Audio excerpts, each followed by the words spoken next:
கொஞ்ச நாளுக்கு முன்னாடி இங்கே நான் ஹைதராபாத் ஏர்போர்ட்டில் இருக்கும்போது ஒரு ஃபேமிலி என்கிட்ட வந்துருச்சு.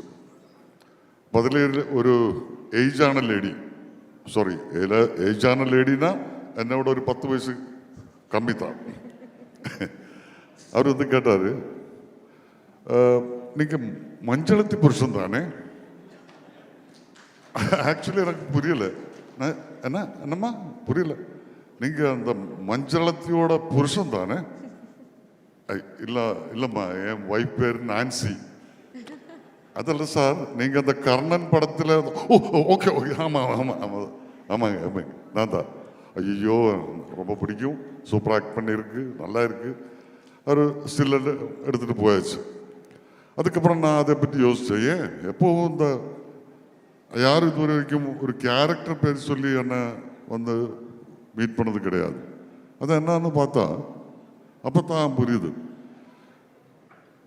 எனக்கு ஆக்டிங்கில் என்னோட ஒரு ஸ்டைல் இருக்கு. அதே வச்சுக்கிட்டு எல்லா படத்திலும் அதை வச்சு அட்ஜஸ்ட் பண்ணிட்டு இப்படி போயிட்டே இருக்கு. ஏதோ மேடையில் ரஜினி சார் சொன்ன மாதிரி ஸ்டாக் ஷாட்ஸ் வச்சுக்கிட்டு நடிக்கிற மாதிரி.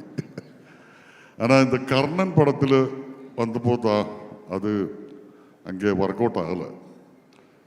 ஏன்னா மாரி சார் கரெக்டாக பிளான் பண்ணி வச்சிருக்கு. இந்த கேரக்டர் எப்படி, இந்த கேரக்டரோட பாடி லாங்குவேஜ் எப்படி, டயலாக் ரெண்டரிங் எப்படி, பிஹேவியர் எப்படி, எல்லாம் கரெக்டாக பிளான் பண்ணி வச்சிருக்கு. அப்போ அது அவர் சொல்லி அது கேட்டு தான் அந்த படத்தில் நடித்தது. ஓப்பனாக சொன்னால் என் உள்ளே இருக்கிற ஒரு ஆக்டரை முதல்ல வெளியே கொண்டு வந்தது மாரி சார் தான்.